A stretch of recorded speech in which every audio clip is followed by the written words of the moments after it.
Oh boy, oh god. Dinner ends before I realize it. Yorokobe, Olly. I came home, trained with Saber in the dojo, then Fujine came home and I made dinner. We ate it together, and now it's past 8. All the revelations are just happening.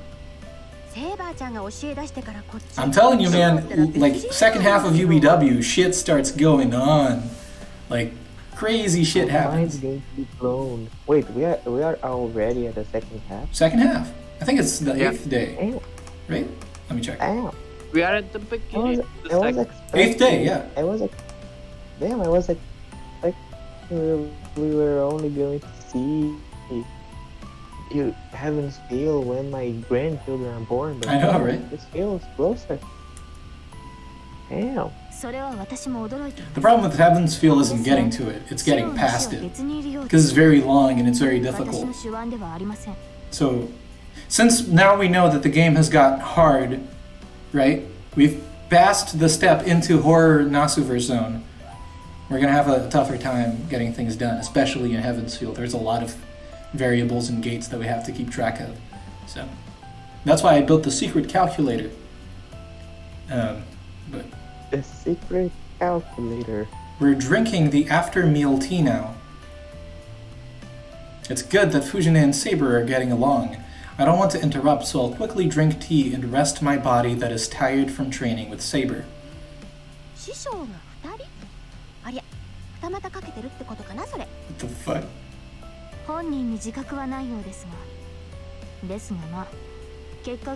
Do you guys remember the conversation we had with Saber last time? Yeah. We're learning from Archer.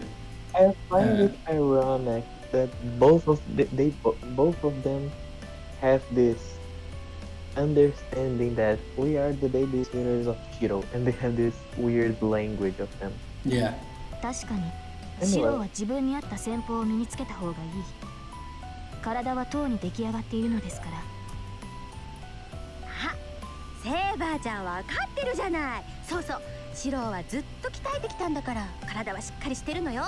Shiro's really getting into the hang of fighting. VNRC say that he had a lot more training to do when taking Issei.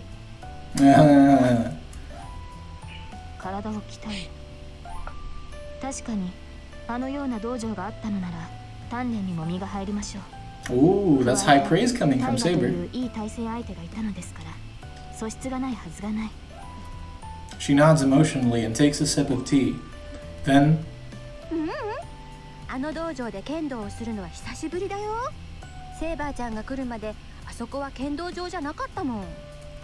Fujine corrects Saber while biting on a rice cracker.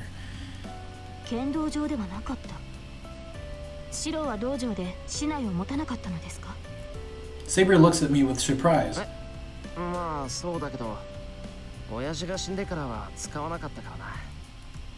Maybe brings back bad memories, right?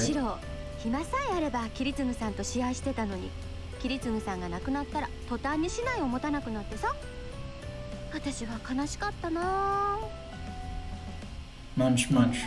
Fujimura Taiga nibbles on the rice cracker while resting her head on the table. I think this is interesting because Shirou isn't very emotional, probably because of the fact that his mind is very fucked up, as we came to the conclusion last episode, and then back on Fate Route. But there are these like tiny nuggets of trauma that show up, and he underplays them. Oh yeah. But like you can see that this whole situation kind of really had an effect on him. It's quietly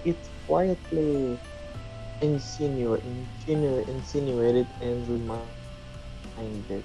Yeah, I like that. It's very subtle, right? But you can definitely feel the weight of it. Reminded or remembered? I'm confused. I have a bad feeling about this. When Fujine acts like this, the conversation always goes to... There you go. Fujimura instantly just making fun of us.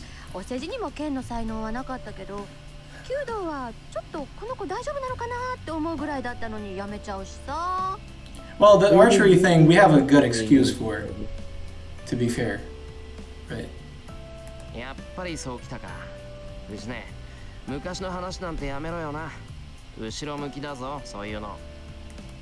glare at her. Fujine sulks and eats the rice cracker. Phew. Seems like she's done now.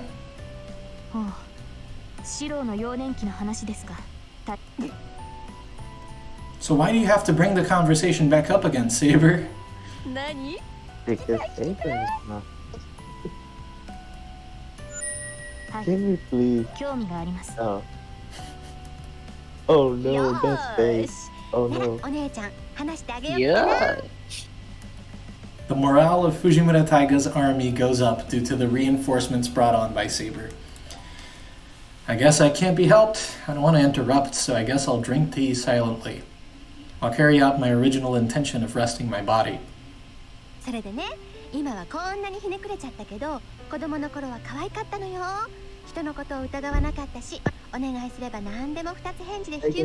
imagine Taiga bringing an album of photos. You think, oh look how tiny his dick was when he was small. Oh my lord. But yeah, you know, she says it comically, but it's true. He is twisted now. Yeah, and I can. でも妙に頑固なところがあってね。一度決めたことはなかなか変えなかったりしたっけ。そのあたり、キリツグさんとは正反対だったかな。キリツグは素人は正反対だったのですか。そうだよ。キリツグさんは何でもオッケーって人だったから、いいことも悪いことも人それぞれ、人生なるようになるさって人だったな。そのくせ困ってる人を見たら何とかしちゃうのよね。白もそんなキリツグさんの目ばっかりしてた。I mean, remember, he was cursed already, and there was all that crazy shit that happened at the end of his career. Let's put it that way. I guess there isn't any other way to respond to that, right? Yeah, oh yeah, that's a way. Oh yeah, remember, that's a way for Saber to know how Kiritsugu has changed the scene since demanding using the command spell for Saber to destroy the Holy Grail. Yeah, exactly. And at the same time, it builds her trust in Shirou because she knows that he isn't just going to be Kiritsugu number 2, right? Remember when we had Fate Stay Night and Saber was not just a side character. I know, right? Man. Crazy shit. Shirouはキリツグさんよりはっきりしてたから悪いことはダメだって街の Bad things are bad. That sounds like Shirou, alright. その時からシロは正義の味方だったんだ。Fujine happily talks about boring things. And beside Fujine, なぜシロは正義の味方なのですか? The killer question. Saber asks me a natural question. You survivor's guilt.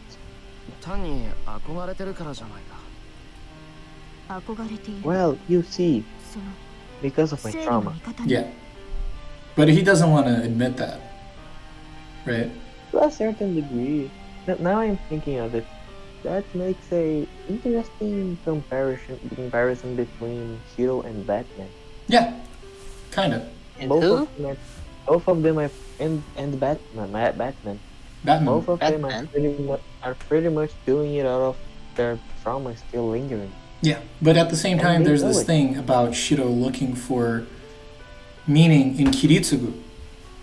Right? Because he only took up this mantle. Like, part of it is because he wants to die, but he also wants to be Kiritsugu. And at the same time, I just remember the Bat family. I don't know in which series it was, but in a dialogue between Batman and I guess Wonder Woman, with Wonder Woman saying that and he picked another giant so that he could turn out like you, and then Batman said so that he could not. Yeah. It's interesting because both of them are doing it because they are broken, but both of them are trying to make it about less about the broken parts and more about the ideal that they admire. Kinda. Classic Batman was more like of, I don't want anyone to go through this shit again, so I'm just gonna dress like a bat and beat the shit out of bad people. Yeah, Batman. The thing about Batman is that he really was trying to. I don't know if I can go there, but I think Batman was really trying to become a superhero, because he was trying to stop people from going through his trauma. Shirou Shirou's justifying his own self-destructiveness by embracing his father's ideals. It isn't that he wants to be a superhero. Because remember, Dick Grayson was pretty much going to turn out another Batman. Yeah. The father's murdered, all the good story, but when picked by Batman, he became something else. Yeah. Less vengeance and more Nightwing. And at the end of the day, Shirou himself maybe isn't even aware that that's what he's doing. Because he only really, clicked everything last time when he was confronted with the reality of him being tortured. Yes, by Saber. To a certain degree, he made Saber his Nightwing? Yeah. And Kotomina showed him that his trauma existed. He de-repressed. He released the beast, as it were. And so Shirou had to confront the fact that he was living in this kind of very carefully constructed lie that he built. It's the equivalent of Batman finally catching up the guy that killed his parents. Yeah. I don't know, it's interesting. Shirou is such an interesting character. It's great. He reminds me of Midoriya from Boku no Hero, where Midoriya is Shirou but without the trauma. Right? He's just the guy that wants to be a superhero because those are cool. And Shirou's here to kind of deconstruct that trope. Feels like a different beast. Oh no, that's what I mean. They're both on the surface. I'm a kid that wants to be a superhero because I want to help others.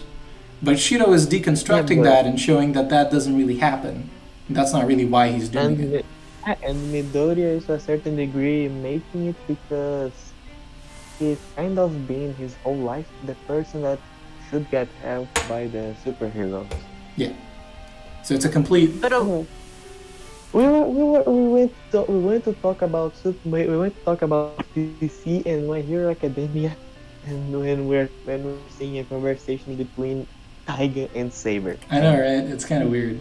But what I like about Fate Stay Night, the best kind of conversations. What I like about Fate Stay Night in Shirou specific is that being a superhero sounds nice, but actually when you think about the whole thing of being a superhero, it's a lot of pain. The classic story of Spider-Man. Yeah, it's a lot of pain. Like always getting screwed. The idea of people needing superheroes is messed up. It's you need to sacrifice someone to carry the burdens of society, sacrifice their whole individuality to save other people. We're not sacrificing their whole lives for it. Oh yeah, and you have to remember that Kotomina's criticism was true. That at the end of the day, you have to put yourself in the position of God and choose who dies and who lives. Because you can't just solve everything. And to a certain degree, what Mapo Tofu said about someone needing to putting themselves on the line for everyone else reminds me of the thing where heroism comes from. The idea of the soldier who dies for his village or his country or his city. Yeah. He dies for other ones have a life that he cannot have. Yeah. What's the difference? What's the difference between a superhero and a village that chooses a young man and then kills him so that they can all, thrive? Just blame, because that's what happened to the figure that Shirou was dreaming of. Right? He's done everything he could for everybody, but then at the end of the day, they just shift their blame onto him. He's the one that's doing all the chaos. And at the end of the day, he becomes the sacrificial goat. Right? The parallel of the soldier just grows in my head. Yeah. The truth is superhero shouldn't exist. Yeah. People are ungrateful. There's always going to be problems, and the fact that he's trying to lose himself in that midst is just going to generate more problems. The only superhero that can ever exist really is God, because he's the one with the things that are going on, and that's the Jesus story, is the successful superhero. Again, Yes, but again, there is the comparison with soldiers and wars. When a lot of young men went to Europe in World War II to fight Nazis, a lot of them came back broken. Yeah, and even if you look at even if you look at the Christianity thing, the salvation that was achieved through superheroism, quote unquote, is spiritual, not physical. Was it a high cost? It was a very high cost, and it was spiritual rather than physical. The problems on Earth weren't solved, right? Not yet. They're going to be solved through conquest, not through sacrifice. The problems on Earth. It's a different kind of weird, interesting thing. And there's what? What did you say? I said that the problems on Earth weren't solved through Jesus' sacrifice. The spiritual problems were.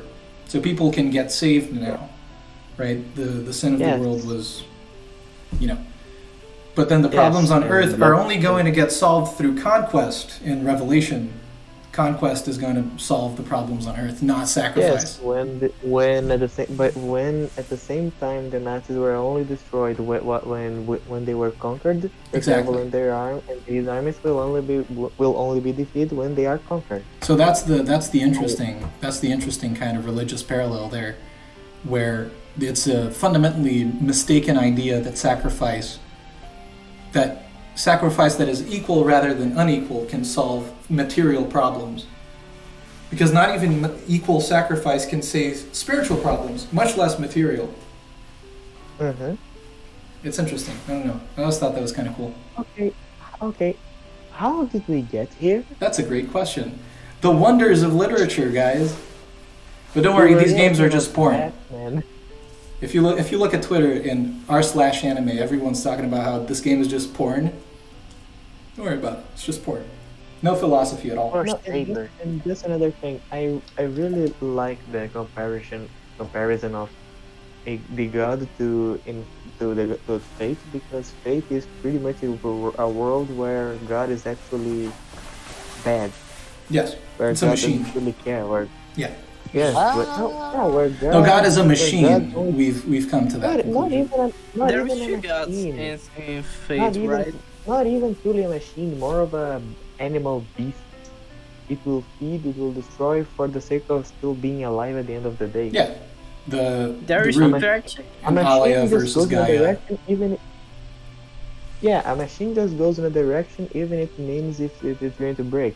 It's just self-preservation. Logical. That's the way that the world works in the Masuverse. It's just really dark. So making a comparison to a world where God is actually good is quite kind of interesting. Yep. But moving on, back to Shirou. It's embarrassing if she says, "Sorry, are you?" No, I was just going to make a joke and say back to Shirou's being humiliated. Yeah, it's embarrassing if she says superhero outright. It is kind of stupid, isn't it? Oh yeah. I realized at that moment, there's no reason. Emiya Shirou has admired superheroes since he was a child. I kept on running so that I could be of help to people, so that I could help people who were sad. That does not change even now, but the reason behind it, why did I try to be of help to people? That's interesting. I'll make your dream. That's the answer. It isn't because he wants to do it at all. A lot of people want to help people.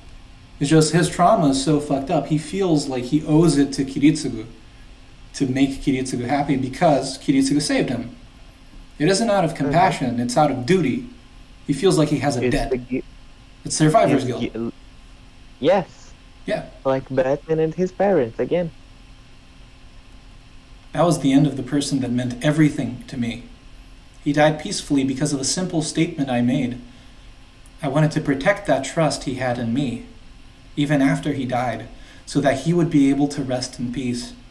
But is that really the right reason? You see, it's not altruistic at all. It's egotistical, right? It's egotistical. He's just trying to protect his own debt to Kiritsugu.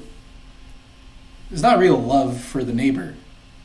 Even if he does love his neighbor. Yeah. That's not the crux of the problem. He's not doing it because it's the right thing to do. He's doing it because he feels like he needs to. Needs to do it. Yes, he's indebted. He's indebted to it. Fuck, I love this book. Shirou. I hear my name and get a hold of myself.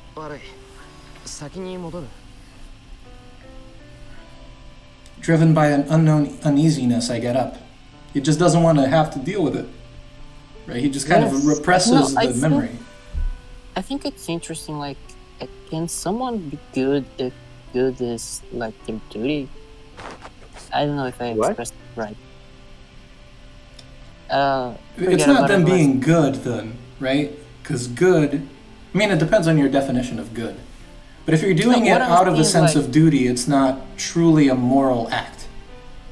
If you want to get into philosophy, right, judgment of value, you're talking about a moral act is born out of a moral intention. Shirou's like a soldier that goes on to war not because he truly thinks he's the right thing, but just because he was told to. He's not. He is doing acts that are moral, but he's not doing moral acts.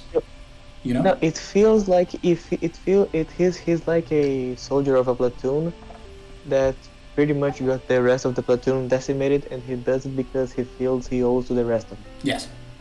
So even if he does end up doing things that are good, he's not doing them because they're good. He might be telling himself that, but that's not the truth. Yes, he's not doing it because he's truly a hero. He's doing it because he feels like he's paying his debt. If he doesn't feel like he's in a platoon of the heroes, he feels like he's in the platoon of... What is the platoon of people of prisoners trying to reduce their sentence? Penal regiment or something like that. Squadron. Yeah, but that's the general. That doesn't mean that he's a bad person. Let us keep this in mind. It's just complicated, right? Again. Damn. Very gray morality going on. Not as if I did run away. It was a natural question, but I was scared something might be revealed if Saber stared at me like that. He's scary of having to fight it. He's comfortable in that illusion that he's built for himself. Yes. An uneasiness that I don't understand myself. A shapeless fear, an attacking nausea. I hurried to my room bearing the headache. That's a shame, really. It's such a sad way to live. You know? Yes, indeed. Fujine went home. Oh, you want to go? Sorry. No, I'm just going to make a comment, but go ahead. Fujine went home saying that she had work to do tonight. Saber is sleeping in the next room like yesterday. I can't sleep tonight either, so I stare into the darkness. It's not that I can't sleep because I'm conscious of Saber. Why do you try to be a superhero? It's because of those words. That question is still in my brain. She asked me why, and I answered because I admire them. It's obvious why I ran away right then. Because if she asked me why I admired them, I wouldn't be able to come up with an answer. No, I have an answer, but I'm unconsciously restraining myself from ever saying it. Why ask that now?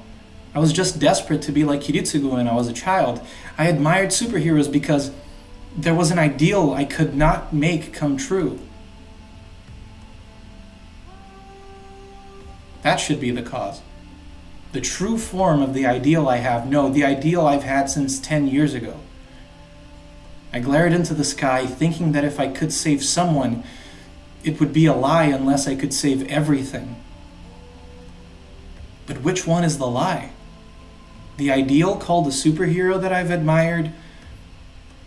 The older I get, the more Emiya Shirou strays from the ideal. The ignorant child that did not know of the limits has learned of limits through knowledge. What cannot be saved cannot be saved.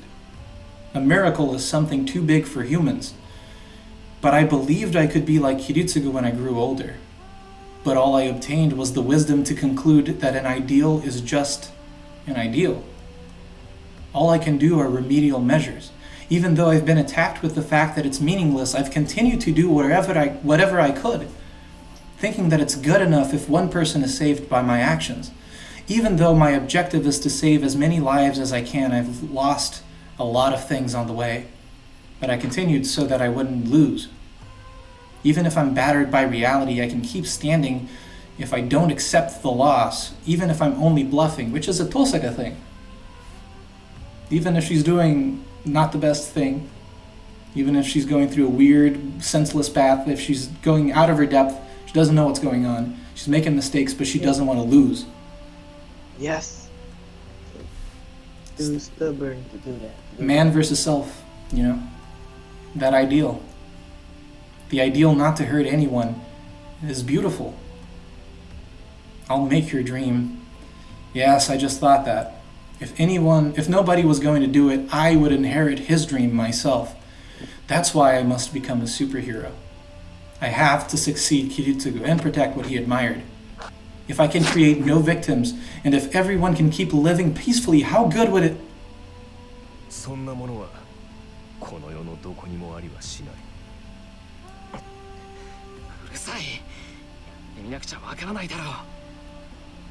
Yeah. I desperately reject the words that come to my mind. He told me to drown in my ideas and die. You know what is the most interesting thing about that? Because to a certain degree, he's being more successful in keeping everyone safe this time. Yeah. He's maturing. He's not reckless. He's not chaotic good anymore. Right? Yes. He's not trying to be hero man. The attack on the school was less effective, and even Shinji is still alive. Those words are ominous, as if correctly predicting Emiya Shirou's end.